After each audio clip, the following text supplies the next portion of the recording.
কোরআনে কারিমে যে সমস্ত নারীর উল্লেখ আছে আমরা একটু জানার চেষ্টা করি সংক্ষেপে। প্রথমেই সবার আগে যার নাম আসে মারিয়াম, যার আলোচনা কোরআনের পৃষ্ঠায় পৃষ্ঠায় পাড়ায় পাড়ায় সুরায় সুরায় রয়েছে, বিভিন্ন জায়গায় জায়গায় আল্লাহ তাআলা করেছেন। সেই মারিয়াম তিনি হলেন গোটা পৃথিবীর কিয়ামত পর্যন্ত আগত আমাদের সকল মা বোনদের জন্য সবচেয়ে উজ্জ্বল উদাহরণ, সবচেয়ে উজ্জ্বল দৃষ্টান্তগুলোর একটি। কোরআনে মারিয়ামের পাশাপাশি আমাদের মা, মুমিনদের মা উম্মুল মুমিনিন নবীপত্নী আয়েশা রাদিয়াল্লাহু তাআলা আনহা, তার সম্পর্কে সূরা নূরে কয়েকটি আয়াতে আল্লাহ রাব্বুল আলামিন আলোকপাত করেছেন।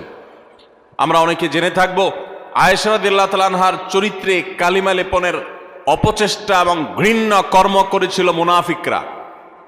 আল্লাহ রাব্বুল আলামিন তার পুততা, পবিত্রতা, তার সতীত্ব এবং তার ব্যাপারে যে মিথ্যা অপবাদ দেওয়া হয়েছে সেই মিথ্যা অপবাদ এবং ষড়যন্ত্র সম্পর্কে কোরআনে কারিমে অনেকগুলো আয়াত নাজিল করেছেন।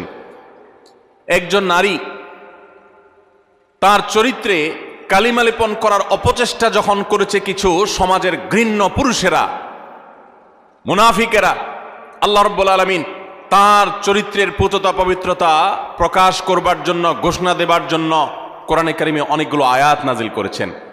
একজন নারী হিসেবে, একজন মুসলিম মেয়ে হিসেবে এই ঘটনা নিশ্চয়ই আমাদের জন্য আনন্দদায়ক, এই ঘটনা নিশ্চয়ই আমাদের জন্য প্রেরণাদায়ক।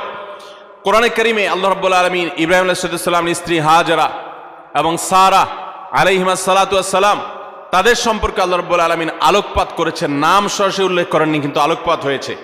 কোরআনে কারিমে জাকারিয়া আলাইহিস সালামের স্ত্রীর আলোকপাত হয়েছে, মুসা আলাইহিস সালামের মায়ের আলোচনা হয়েছে, কোরআনে মুসা আলাইহিস সালামের বোনের আলোচনা হয়েছে, কোরআনে মুসা আলাইহিস সালামের স্ত্রীর আলোচনা হয়েছে যিনি ছিলেন শুআয়ব আলাইহিস সালামের মেয়ে, কোরআনে ফেরাউনের স্ত্রী আসিয়ার আলোচনা হয়েছে, কোরআনে বিলকিসের আলোচনা হয়েছে, কোরআনে ঈসা আলাইহিস সালামের নানি ইমরাতে ইমরান মারিয়ামের মায়ের আলোচনা হয়েছে, কোরআনে আইয়ুব আলাইহিস সালামের স্ত্রীর আলোচনা ইঙ্গিত হয়েছে, এবং কোরআনে উম্মাহাতুল মুমিনিন সমস্ত নবী পত্নীগণ, আমাদের মাগণ, প্রিয় নবী সাল্লাল্লাহু আলাইহি সাল্লামের স্ত্রীগণ, সম্মানিতা স্ত্রীগণ, তাদের আলোচনা হয়েছে।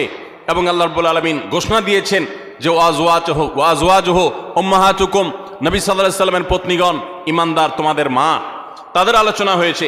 কোরআনে খাদিজা রাদিয়াল্লাহু তাআলা আনহা সম্পর্কে আল্লাহ রাব্বুল আলামিন ইঙ্গিত করেছেন একাধিক আয়াতে। কোরআনে হাফসা রাদিয়াল্লাহু তাআলা আনহা সম্পর্কে ইঙ্গিত রয়েছে সূরা তাহরিমে।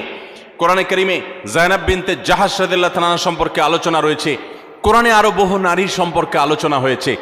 আমরা কোরআনে এত নারীর আলোচনা রয়েছে,